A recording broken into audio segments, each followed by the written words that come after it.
Now, let's go to America, brothers and sisters. Now, in America, the campaign of presidential candidate this time, Donald Trump, brought the issue of anti-Islam. And surprisingly, brothers and sisters, this campaign has a big support of public. Dr. Zakir Naik. So, what do you think behind this phenomenon? What does it indicate? No, I believe that we find that anything which is popular, they do have enemies. Yeah. And Allah says in the Quran that every prophet had an enemy. And Muhammad Sallallahu Alaihi Wasallam, being the last prophet, will always have an enemy. So I feel that people like Donald Trump, they prove the Quran right. Allah says in Surah Furqan chapter number 25 that there will be an enemy for Muhammad Sallallahu Alaihi Wasallam. And since Muhammad Sallallahu Alaihi Wasallam, his message is going to be till eternity, they are bound to be critics and enemies of Islam and of Prophet Muhammad. So these people are proving the Quran right.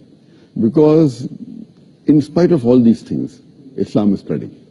Allah says in the Quran, in Surah Imran chapter 3 verse 54, Allah says, Makaru makarallah wallahu khairul makirin. They plan and plotted, Allah too plan. Allah is the best of planners. If you see after 9/11, the media war on Islam and throughout the world, normally people should think that now Islam should perish, na'uzubillah. They cannot.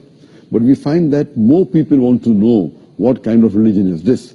And we find that in USA alone, in a span of about 9 months after 9/11, 34,000 Americans accepted Islam.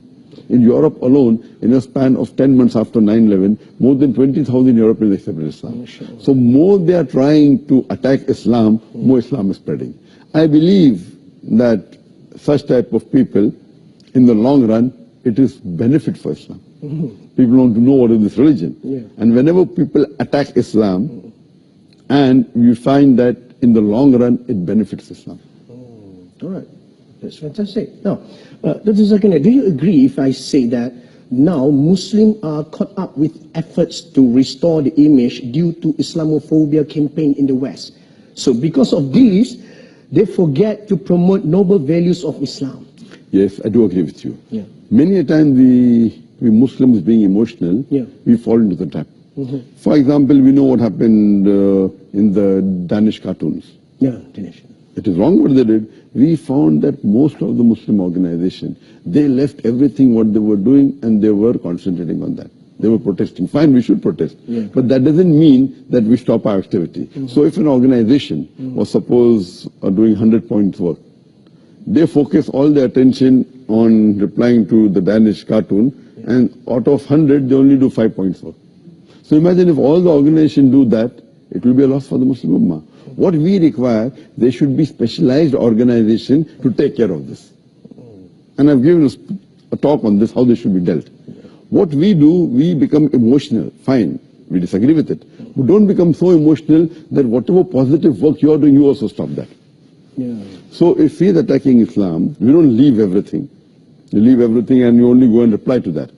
I mean, for example, as I told you earlier, that anyone that is popular, they're bound to be criticism on him. I mean, for example, if you go on the Google and if you type my name, there'll be about approximately 15 million websites which has my information. I would say approximately 15 to 20% would be against me.